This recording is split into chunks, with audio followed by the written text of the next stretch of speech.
topic of today is, what does life want from us? Very interesting question. What does life want from us? Now, as the webinar description says, that common wisdom tells us to search for our purpose. But what if our purpose isn't something we find, but something we allow the forces of creation to express through us? Most of us spend our lives viewing existence through the narrow lens of our own eyes. We ask what we want from the world, rarely pausing to consider what the forces of creation intended when they caused us to manifest in this material form.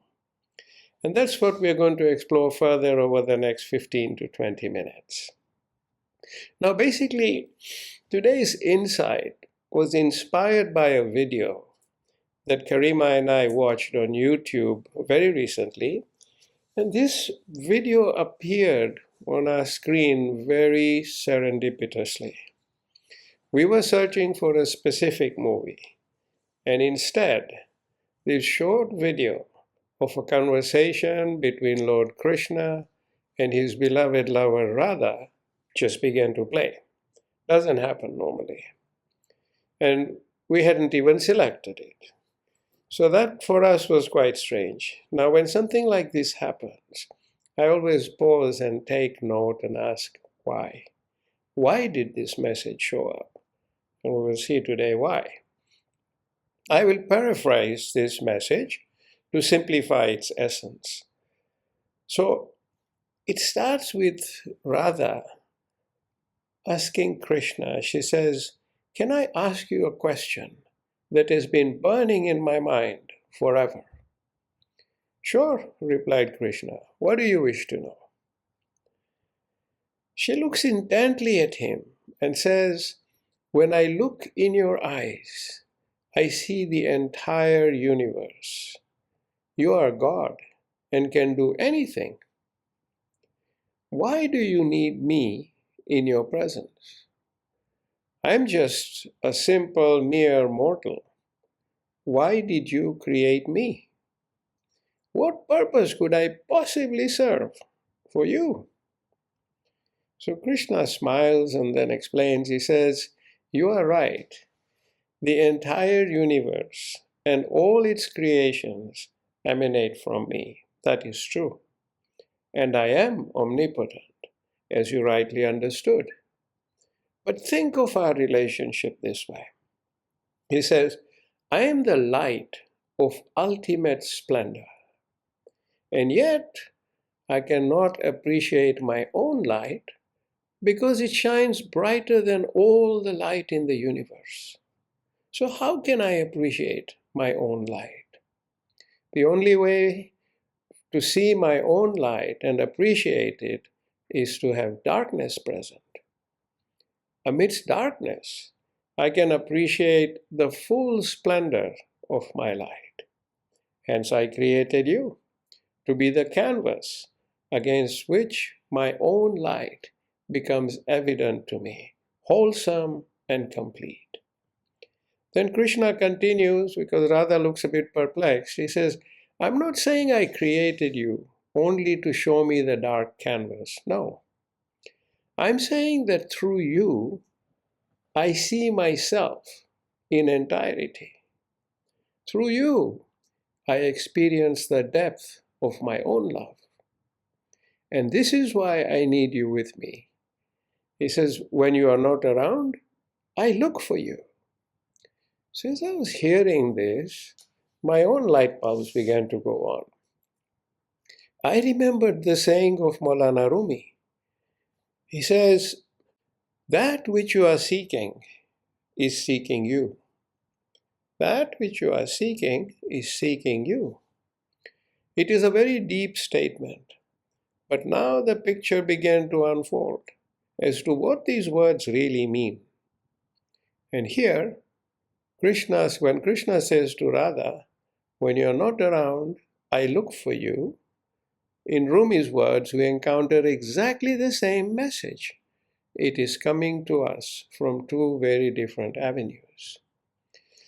So, my dear friends, there are many other beautiful narratives that basically reflect this two-way vision that exists between the Creator and creation. According to Meister Eckhart, he says, the eye through which I see God is the same eye through which God sees me. The eye through which I see God is the same eye through which God sees me. It's the same message as Krishna's and Rumi's, or the Sufi proverb that says, I am the mirror of the universe, and the universe is the mirror of me.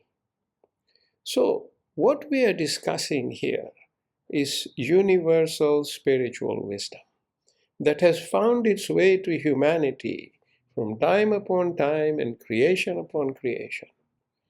Now let us take this wisdom down to our own level as human beings. What are we? Let's take a moment and think, what are we really? We are a material body that is organic and completely driven and maintained by the energy and intelligence of life.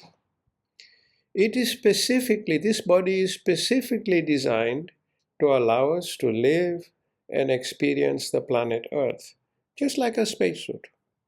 However, our body is different to a spacesuit in many fundamental respects. You can wear a spacesuit, and it enables you to survive in and experience places beyond the Earth. Places whose environment is very different to that of the Earth. Places where our organic biological body cannot survive. The key difference between our organic body and a spacesuit is that the spacesuit is not a part of the energy and intelligence of our life force. It is simply a protective gear. If you were to cut through it, you would feel no pain.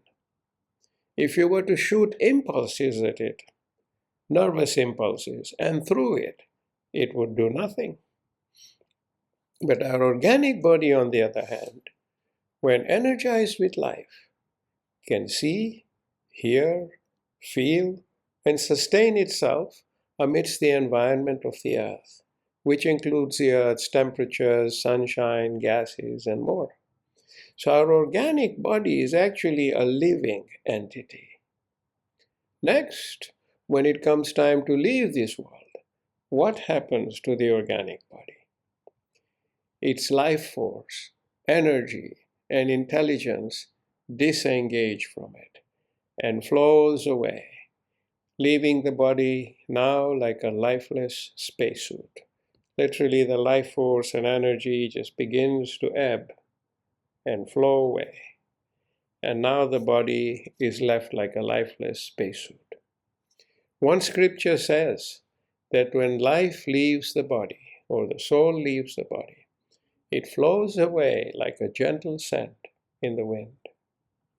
Next, because the lifeless body is organic, it decomposes and ultimately becomes the elements of the earth again: nitrogen, oxygen, carbon dioxide, minerals, etc. So this brings us to the question, what is the real and eternal dimension of this living body? What is it? It is life, life of the ever-living Creator. So like Krishna created Radha, the Creator has created each one of us and all creation at large for exactly the same purpose. And if I put it all in a nutshell, it is for the Creator to recognize and appreciate the dimensions of perfection of His life force in an imperfect world. And this includes His light, love, creative powers, art, and lots more. So this makes each one of us a truly special creation indeed. I mean, look at how unique each one of us is. No two people have the same fingerprints, for example. So how do you create 7 billion plus different beings, all totally unique, and go through all that? Why? The answer is because the Creator Himself is absolute uniqueness. There is none comparable to Him, like the scriptures say. He is absolutely unique. Hence, He instilled uniqueness in each one of us. We are living evidence of that. Through us, He observes and appreciates His own absolute uniqueness. So it's all starting to make sense, doesn't it? Now, in essence, my dear friends, each one of us embodies the ever-living life of the Creator. And hence, in this world, we serve each other through our presence. That's why we are here. We serve each other through our presence. We serve each other to enable each of us to recognize and appreciate our own light. We are the canvas or the contrast for each other against which the Creator in us sees and appreciates His own attributes. Now, a few weeks back, we did a very interesting webinar on how everything we learn in this world happens through contrasts. Good and bad, hot and cold, light and dark, and more. Do revisit this webinar video. It's called Unlocking the Secret of Freedom. Now, if we were to bring down the essence of Krishna's conversation with Radha to our own human level, then what can we surmise? Number one, that each one of us embodies the light of life, and that this light of life realizes and appreciates itself through the light of our fellow beings and creation. So in every human relationship, there exists a Krishna and a Radha. Have we ever looked at one another this way before? That there is the Creator or God or Divine present in each one of us. And through our interactions, this light of God recognizes its own endless dimensions. Have we thought of it that way? Therefore, my dear friends, every human interaction is something sacred and blessed. It's not just an occurrence that we go through. It's sacred and blessed, every human interaction. For in each interaction, there is a divine level realization and appreciation taking place live. And we as humans internalize these realizations as knowledge, and knowledge, which is light. And as we have discussed the circle of life many times before, the origin is light, light brings life, life brings experience, experience brings knowledge, and knowledge is light. And this is the full circle of life. Now, we have another level of understanding of this circle of life. At a material level, for example, how do we take in our experiences? Basically, our experiences show us or expose us to something new which we didn't know before. As the saying goes, you can never know something unless you've experienced it. So experience and know, that is knowledge at a material level. So as we learn through experience and internalize this learning, we can become enlightened with knowledge. Now the same experience, which we recognize at a material level, may show us something very different if we were to view it through the lens of the Creator, i.e. the lens of light that is life, life that is within us. It would look very different. How does each encounter enable the light in us to realize itself? Like Krishna says, I can only appreciate light, my light, when darkness is present. And darkness in this context is not a bad thing. It is a simple contrast to light. If, for example, our encounter is one of love, In whatever dimension it manifests, how is our light experiencing it? What kind of exchange is taking place at that level? This is another more elevated level of approaching experience and gaining the light of knowledge from it, because it is in the opposite direction. According to the words of a great soul, the only way to find the light of God is to love another human being or creation deeply and completely. And I'll say this again because it's very profound. The only way to find the light of God is to love another human being deeply and completely. These words also echo Krishna's words to Radha. Through you, I experience the depth of my own love. Going one step further, let us look at what the scriptures say to support this new understanding we are gaining. The Holy Quran says, we are closer to him than his jugular vein. Closer to him than his jugular vein. It also says, Allah knows what is in the hearts. The Holy Bible says, do you not know that you are God's temple and that God's Spirit dwells in you? The Torah says, the soul of man is the lamp of the Lord. I'll repeat that. The Holy Torah says, the soul of man is the lamp of the Lord. In the Bhagavad Gita, Shri Krishna says, I am seated in the heart of all living beings. He also says, I am the Self, seated in the heart of all creatures. So what we are internalizing today is timeless, universal wisdom.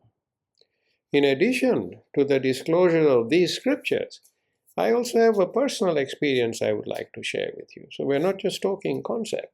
The first time I realized this was many years ago when Karima and I were traveling somewhere, and we were at Dubai airport, and our gate was quite far.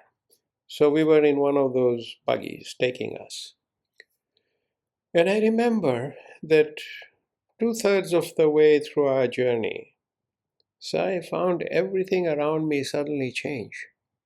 I'm seeing this woman sitting on a bench, and all of a sudden, I see the light in her, and I go, wow.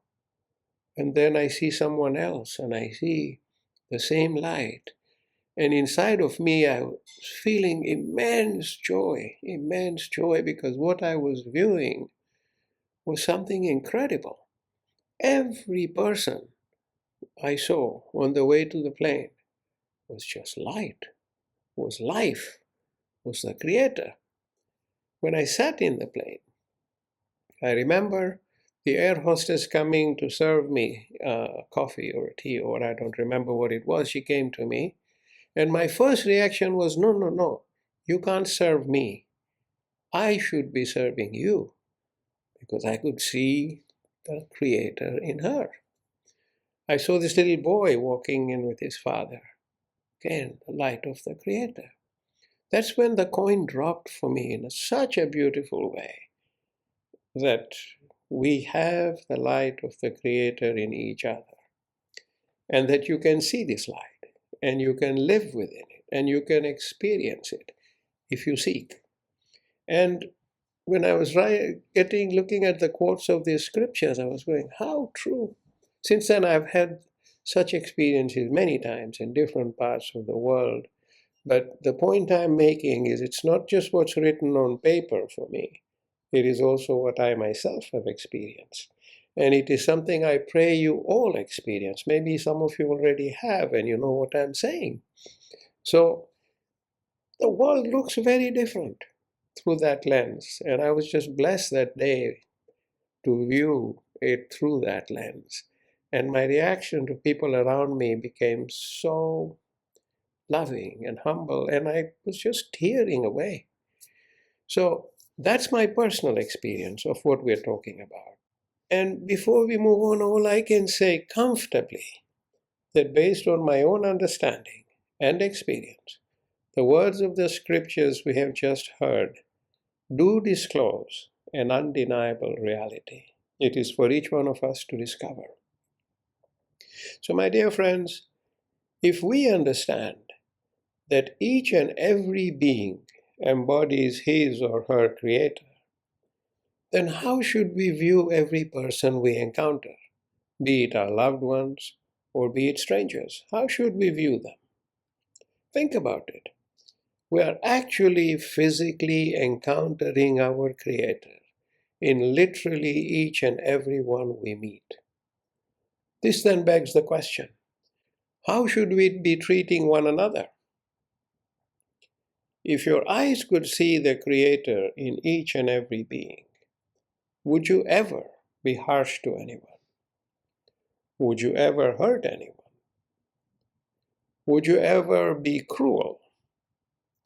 Would you ever go out there and bomb people and steal their lands and homes? The answer is a big, resounding no. And my dear friends, what is the point of going to mosques, temples, churches, or synagogues, or whatever sacred places we go to pray and offer devotion to the Creator, when He is in fact present before you in each and every creation, right before your eyes, all the time? So why not offer your devotion to each one of your fellow beings instead? He or she is not a stone building. He or she is living, breathing, and experiencing you through the eyes of your Creator, our Creator. When we look at the pitiful state of our world today, doesn't it make us wonder how far wrong we have all gone as a humanity? Of course, the contrast to wrong is right, and hence we all need to start working on making it right. And those of you who've read my write-up on 2026 and beyond, I talk of the pyramid flattening. It's happening. Nothing can stop it. That pyramid is flattening. We are going into an entirely new dimension of humanity. It is happening. But what we come out at the other end is truly enlightened beings who live with this two-way vision I'm talking about. Finally, there's one more dimension I'd like us to consider as we begin to shift the lenses through which we view life. Let us start by living by the notion that life is not only about the way I see it, but rather the way my Creator sees me, through the eyes of my fellow beings. This is what makes life a true two-way street. We talk about it, a two-way street. This is what makes it a two-way street. When we consider this two-way sacred observation, what lessons can we derive from it? There are numerous lessons, but today I will only touch on a couple to help start off your reflections, which should be based on the premise that the Creator in me observes the people or creation I interact with, and the Creator in my fellow beings or creation observes me. As you reflect on that premise, what kind of lessons come out of it? The first lesson says that this is actually the basis of all the codes of ethics that have come to us throughout the times through scriptures and enlightened teachings, like I am you, you are me, together we are everything. That's something I wrote in my book in Reflections from the Origin many years ago. I am you are me, and together we are everything. It offers us an intellectual canvas against which we can judge the quality of our own thoughts, interactions, and experiences with our fellow beings and all of creation. This lesson shines a whole new light on nature and all its creation and our place in this creation, encouraging us to love and appreciate nature and all the divine characteristics it projects, which most of us unfortunately fail to absorb and appreciate as we rush around with our busy lives. This lesson also gives us the logical basis to care for the environment that nature hosts us in, our water, our air, our soils, and everything that constitutes our environment. And it obliges us to manage our wasteful consumption and pollution responsibly, with an emphasis on maintaining a high quality of the environment rather than just economics. And you can add more and more to this list. The second lesson is that since we are in the constant presence of our Creator, both within us and in everything around us, isn't this the best opportunity for us to seek, know, and realize our Creator? Isn't this the best opportunity? Isn't this the best opportunity for each one of us to gain enlightenment? This is where important life journey shaping disciplines and practices like regular prayer, contemplation, and meditation come in.